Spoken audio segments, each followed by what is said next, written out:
Hello नमस्कार, मेरा नाम है भार्गव त्यागी और शार्क टैंक इंडिया सीजन 3 की पिच रिव्यू के लिए हम लोग बैठे हैं और नए एडिशन में नए अवतार में आपका स्वागत है। आज जो दो पिचेस हम लोग एनालाइज करने वाले हैं वो थंबनेल पे तो आपने देख ही लिया होगा। एक है 80 वॉश और दूसरा है दिल फूड्स। दोनों ही पिचेस इतनी अलग थी ना, एक जो बिल्कुल ही निहायती घटिया पिच और दूसरी जो अब तक की one of the best pitch. इतनी दो एक्सट्रीम पिचेस।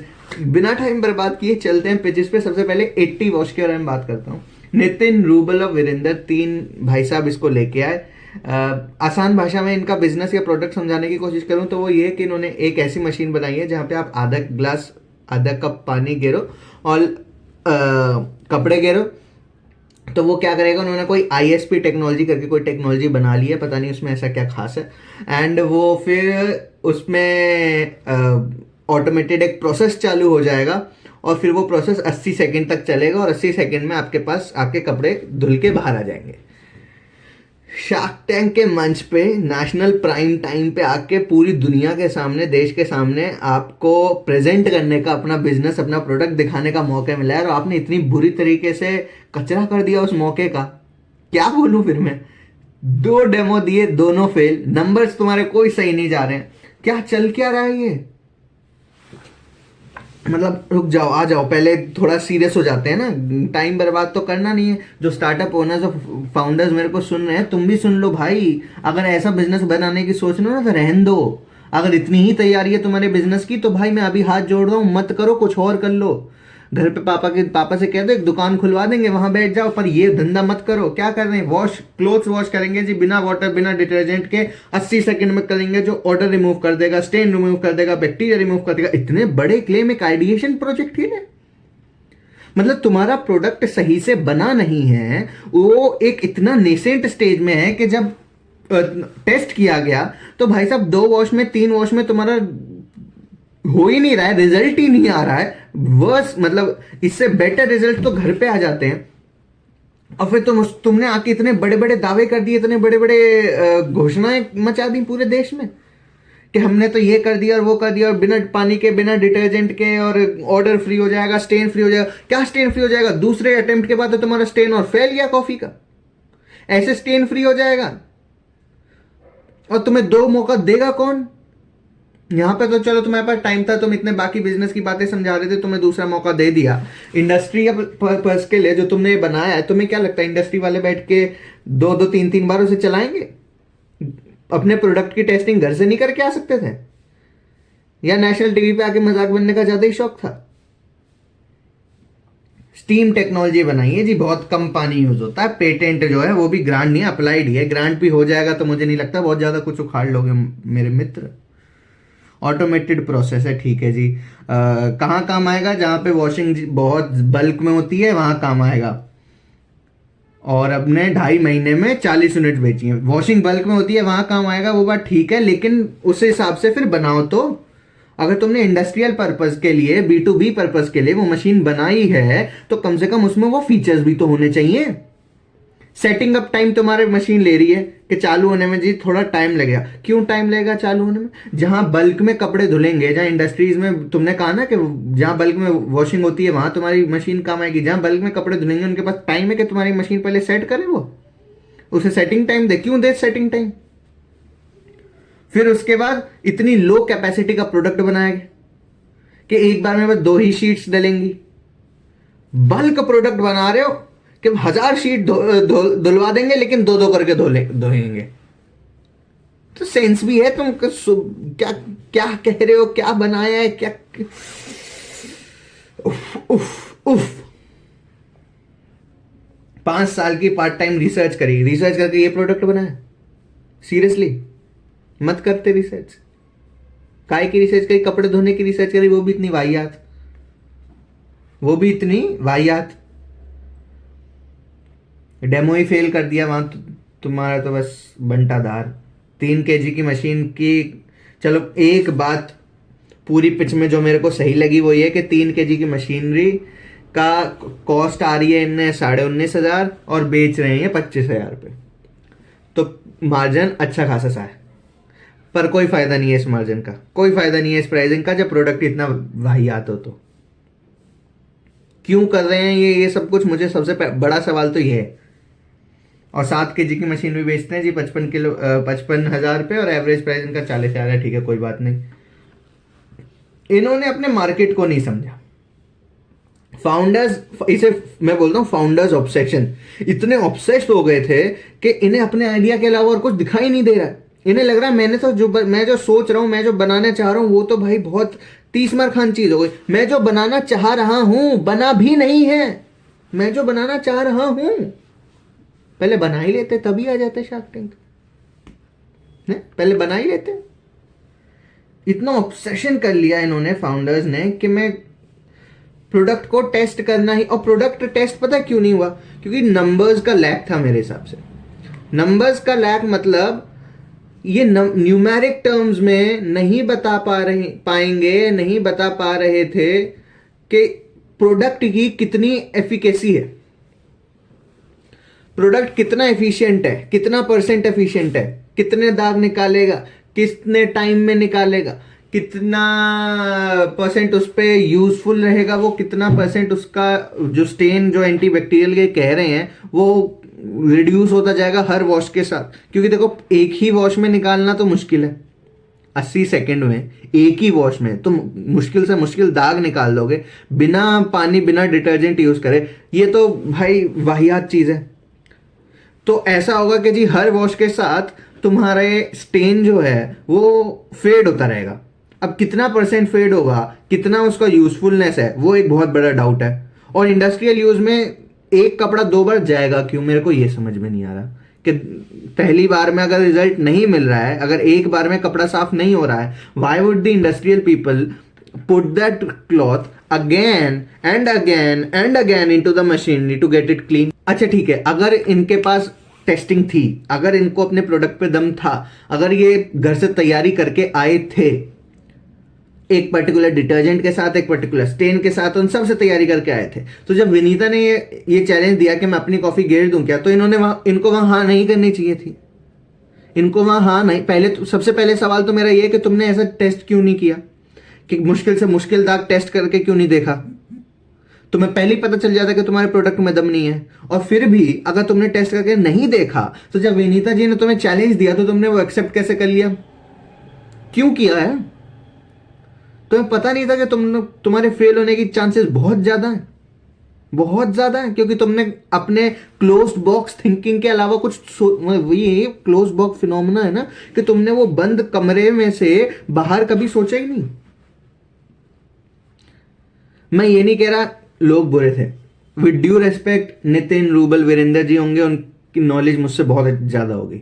वो जिस फील्ड में, उस फील्ड के वो हो सकता है वो काफी अच्छी लेवल की नॉलेज पोजेस करते हो, पर बिजनेस सेंस में मैं स्टार्टअप एनालिस्ट हूं, उस हिसाब से देख रहा हूं। बिजनेस सेंस में it does not make any sense.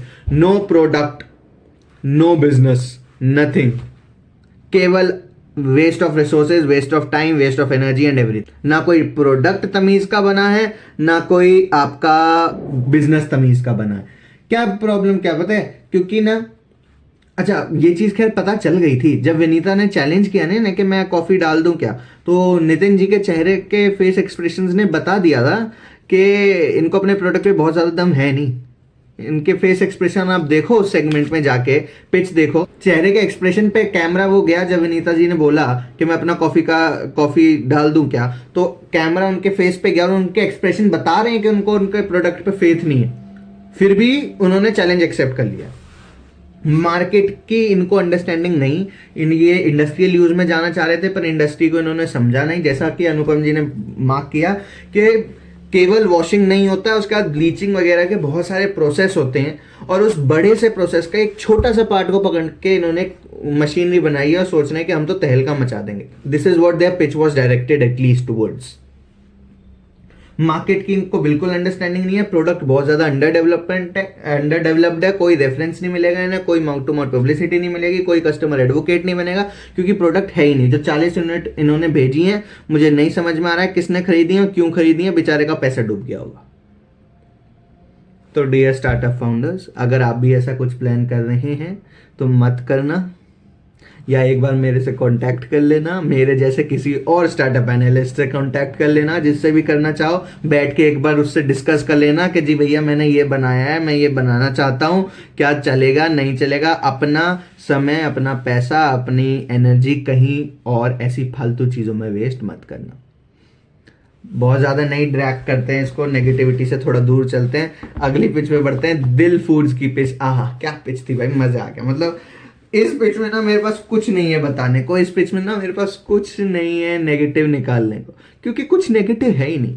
Super entrepreneur, super business model, super product. मैं आसान भाषा में इनका बिजनेस समझाने की कोशिश करता हूँ कि अगर एक रेस्टोरेंट है वो अंडर यूटिलाइज है, जैसे कि इन्होंने आंकड़े भी बताए, 98% of the restaurants are under utilized at current position in our country.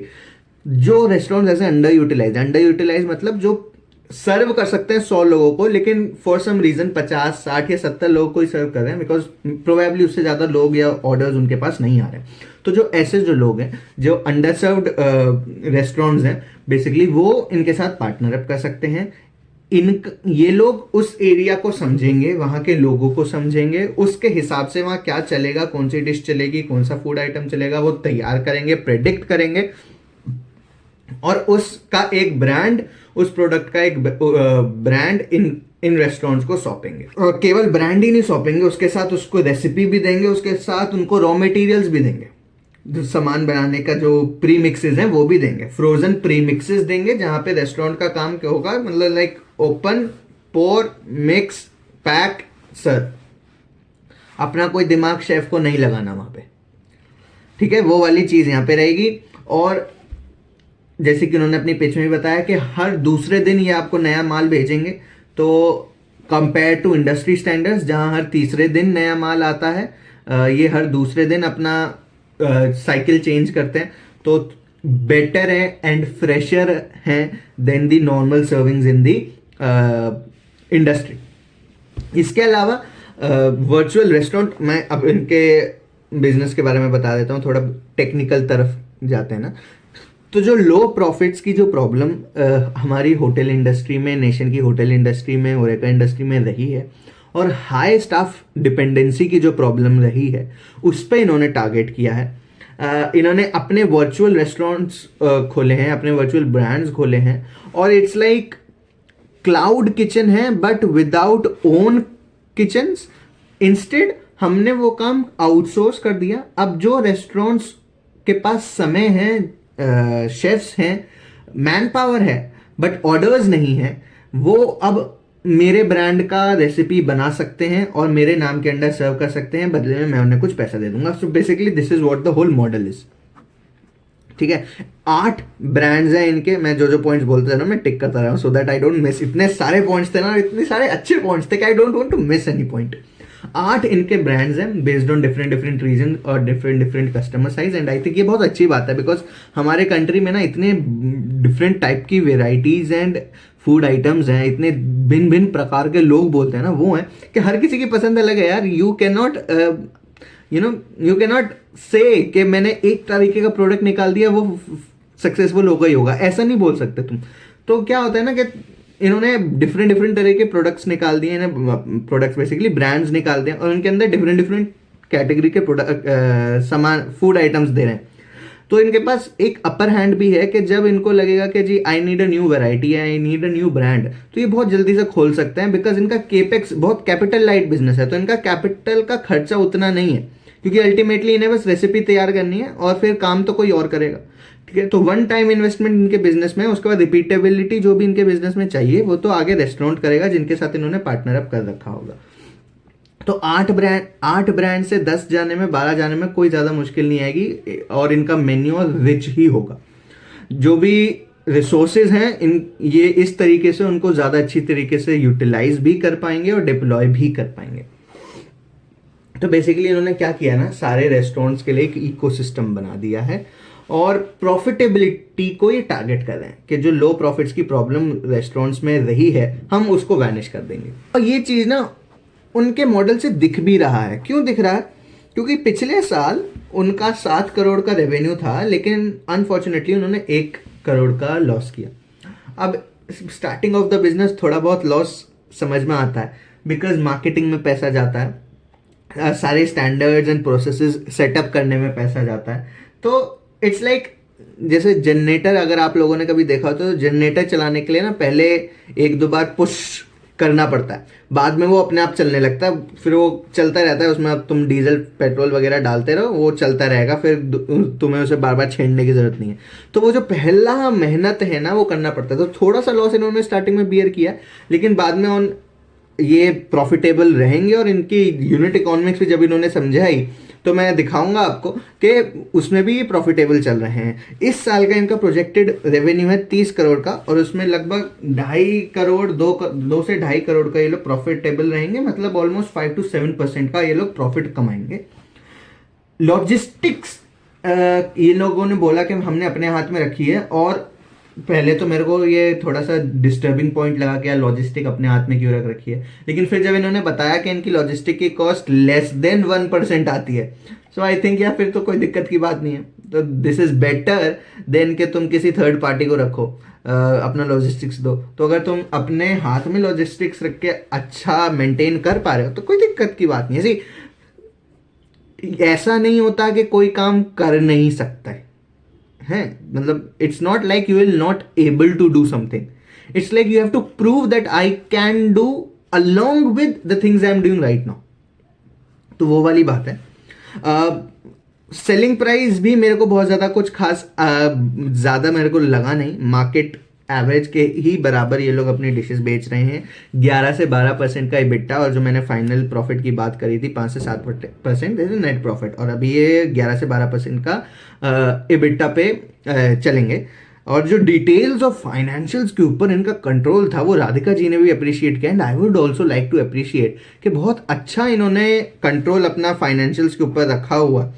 आप आगे वाली पिचेस में देखेंगे ऐसी ऐसी पिचेस आई हैं जिनको फाइनेंस का कोई आइडिया नहीं है, मतलब उनसे उनकी यूनिट इकोनॉमिक्स पूछो, उनसे उनका रेवेन्यू कॉस्ट पूछो, वो उसमें ही गड़बड़ा जाते हैं। फिर इन्होंने एक लाइन बोली जी यार जिसको मेरे दिल छू गई, वो लाइन कि यार कि मैम हम सुबह दिन रात यही नंबर्स के बीच में सोते हैं, इन्हीं के बारे में सोचते हैं, इन्हीं को सोच सोच के जगते हैं। तो मैं तो यार इससे ज़्यादा और मैडनेस अगर किसी फाउंडर में है तो यार तुम्हें क्या चाहिए, मतलब amazing amazing amazing entrepreneur, no doubt in that. Swiggy और जोमेटो पे अवेलेबल है। 65 से ज़्यादा, मैं फटाफट पढ़ देता हूँ, 65 से ज़्यादा पार्टनर रेस्टोरेंट्स इन्होंने बना दिए हैं, और उन्हें 6 करोड़ का इंक्रीमेंटल रेवेन्यू जनरेट करके दिया है। 65 से ज़्यादा पार्टनर रेस्टोरेंट्स, 6 करोड़ का इंक्रीमेंटल रेवेन्यू, मोटा मोटी यार देखा जाए तो 9 से 10 लाख रुपया पर रेस्टोरेंट को इन्होंने एडिशनल कमा के दिया है। That is incredible. और ये तब है जब रेस्टोरेंट्स की अपनी ऑफलाइन सेल्स अफेक्ट नहीं हो रही है, मतलब वो ऐसा नहीं कह रहे हैं, ये लोग ऐसा नहीं कह रहे हैं कि रेस्टोरेंट जी तुम अपना ऑर्डर बंद कर दो, तुम ऑफलाइन ऑर्डर नहीं लो, जो ऑर्डर होगा हमारा होगा, या सिर्फ हमारा काम करो। नहीं, ऐसा नहीं है। रेस्टोरेंट अपने नाम से चलाए, जितना मर्जी चलाए, जो खाली टाइम है ना वो हमें दे दो, उसमें हम तुम्हें एक्स्ट्रा कमा के देंगे। और क्या खूब 9 से 10 लाख रुपए अपने पार्टनर्स को एक्स्ट्रा कमा के दे रहे हैं। So wow, what a business model, what an arrangement, what SOPs they must have created. 111 outlets हैं इनके ब्रांड के, और स्टैंडर्डाइजिंग, हाइजीनिकनेस और ऑथेंटिक टेस्ट पे इनका फोकस है। नियर बाय रेस्टोरेंट्स के साथ इन्होंने पार्टनर किया है, और वहीं से इनका लॉजिस्टिक्स चलता है, तो इनकी डिलीवरी कॉस्ट ना बहुत ज़्यादा सेव हो जाती है। मतलब स्विगी जोमेटो पे तो चलो रेस्टोरेंट्स खुद को लिस्ट करते हैं, आपको जो अच्छा लगे वो खाना है, जो नहीं अच्छा लगे, मतलब जिस रेस्टोरेंट से अच्छा नहीं लगे वो नहीं खाना है। बट इनका मॉडल उससे थोड़ा अलग है, बिकॉज इनके अपने ब्रांड्स हैं। वो काम ये आपके मतलब आपको लगे कि यार दिल फूड से मैं ऑर्डर कर रहा हूँ है, तो दिल फूड्स का मान लो हेडक्वार्टर मुंबई में है, तो वहां से खाना आ रहा होगा, बट आपको नहीं पता कि आपके बराबर वाले किसी रेस्टोरेंट में वो खाना बन के आपके पास आ गया। तो इंस्टेड ऑफ कि वो वहां से मेरे को खाना बना के मेरे को भेजें, या मान लो मैं भी दिल्ली में बैठा हूँ, मुंबई पॉसिबल नहीं है, तो दिल्ली के ही किसी और कोने में अगर इनका किचन होती है ना, क्लाउड किचन होती दिल्ली के ही किसी और कोने में, वहां से भी खाना आने में टाइम लग जाता, वहां से भी खाना बन के आने में लॉजिस्टिक कॉस्ट लगेगी, क्योंकि दिल्ली की मोबिलिटी भी बहुत मुश्किल होती है, बहुत पैसा लग जाता है, मतलब, और पैसा तो छोड़ो, टाइम भी बहुत ज्यादा लग जाता है ट्रैफिक की वजह से। लेकिन यहाँ पे यार आपको नहीं पता, हो सकता है आपके बराबर वाला रेस्टोरेंट से वो खाना आ गया हो बन के, और आफ्टर ऑल जब सारा रेसिपी, जब सारा रॉ मटेरियल प्री मिक्सेस के तौर पे पैक्ड है, तो फूड के टेस्ट का और क्वालिटी का तो कोई टेंशन ही नहीं। इनकी थोड़ा बैकग्राउंड की मैं बात करूं, जो अर्पिता जी ये बिजनेस लेके आई, तो ये नेशनल पार्टनरशिप मैनेजर रही स्विगी में, उसके बाद इन्होंने एक अपना बिजनेस चालू किया नट एंड बोल्ट के नाम से, जहां पे ये रेस्टोरेंट्स की ऑनलाइन सर्विंग, ऑनलाइन ऑर्डर्स को ध्यान में रख मैनेज करती थी। बट वो बिजनेस इन्हें बहुत ज़्यादा कुछ खास जमा नहीं, प्लस इन्होंने उससे भी बड़ा एक गैप देखा, जिसकी वजह से बाद में इन्होंने पिवट करके दिल फूड्स की शुरुआत करी। बेसिकली जो प्रॉब्लम इन्होंने वहां देखी वो ये थी कि कस्टमर्स की टॉप लाइन, मतलब उनका रेवेन्यू तो इन्होंने ऑनलाइन उनकी प्रेजेंस मैनेज करके बढ़ा दिया, बट बॉटम लाइन मतलब प्राइस, मतलब जो सॉरी प्राइस कह रहा हूँ, प्रॉफिट कांस्टेंट हो गया, कांस्टेंट ही चल रहा था, उसमें कुछ खास बदलाव नहीं था। तो जब आपका रेवेन्यू बढ़ रहा है लेकिन आपका प्रॉफिट नहीं बढ़ रहा है, तो मतलब आपकी कॉस्ट कहीं ना कहीं बहुत ज़्यादा आपको अफेक्ट डाल रही है, आपका कॉस्ट पे आपकी कंट्रोल नहीं है। तो वो गैप को इन्होंने देखा, और बाद में फिर इन्होंने जब पिवट किया तो दिल फूड्स की शुरुआत करी। जो रेटिंग के मामले में जब इनकी डिस्कशन चल रही थी पीयूष के साथ, और बाद में जब अमन के साथ भी डिस्कशन चल रहा था, तो बात ये थी कि 4.5 से कम रेटिंग तो बहुत बेकार रेटिंग हो गई। लेकिन नहीं, ऐसा नहीं है। फूड इंडस्ट्री में जैसे इन्होंने एक्सप्लेन किया कि अब आप खुद को ही देख लो यार, जो व्यूअर्स मेरी ये वीडियो देख रहे हैं, जब कोई अच्छा ऑर्डर आता है हमारे घर में, हाउ मच या how many times do we go back on Swiggy on Zomato और write a good review? Hardly. Maybe कोई एक बंदे की हैबिट हो गई, कुछ लोगों की हैबिट हो गई कि वो रिव्यू लिख देते हैं, तारीफ कर देते हैं, वो ठीक है, बट मोस्टली पीपल डोंट।